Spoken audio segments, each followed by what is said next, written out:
د سولې مشورتي لویه جرګه چې ټاکل شوې تر یوې ورځې کابل کې جوړه شي ورته چمتووالی نیول شوی، خو تر اوسه د جرګې د ریاست لپاره څوک نه دي انتخاب شوي.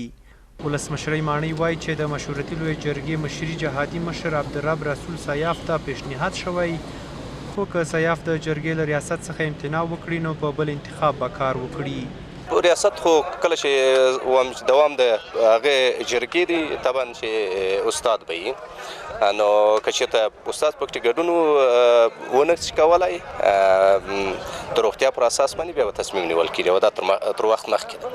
له دې سره د مشورتي لویې جرګې ځینې غړي هم وایي چې د دوی یو پلاوی غواړي له عبدالرب رسول سیاف سره د جرګې د مشرۍ په اړه خبرې وکړي، خو کابل نیوز ته د رسېدلو معلوماتو په اساس که عبدالرب رسول سیاف د لویې جرګې له مشرۍ امتناع وکړي ښایي بیا عبدالله ته د جرګې ریاست وسپارل شي.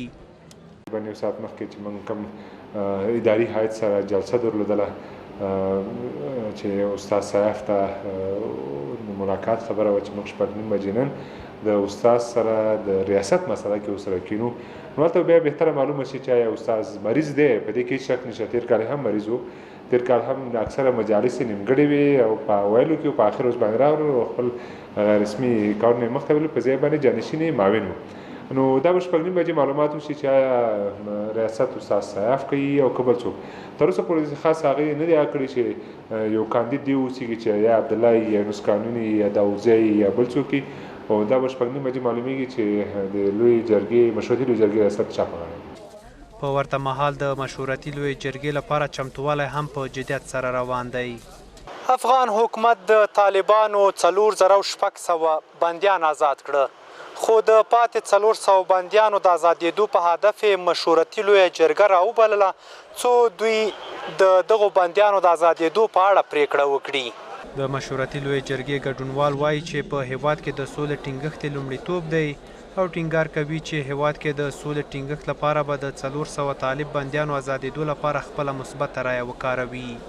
صلح در افغانستان حق اولویت است که در افغانستان صلح نیاز است که مردم باید در آرامش و آسودگی زندگی کنند. 4,600 بندیان خوشی سول، نو 400 د نورم خوشی سی. بندیا تبادله شوه، آتش بس در افغانستان برقرار شوه، صلح بین افغانها شوه. موږ به ان شاء الله خپل تر وسه دا کوشش کوو په جرګه کې چې د 400 بندیان ژر تر ژره آزاد سي، تر څو چې د بین الافغاني مذاکراتو لپاره زمینه سازي وسي.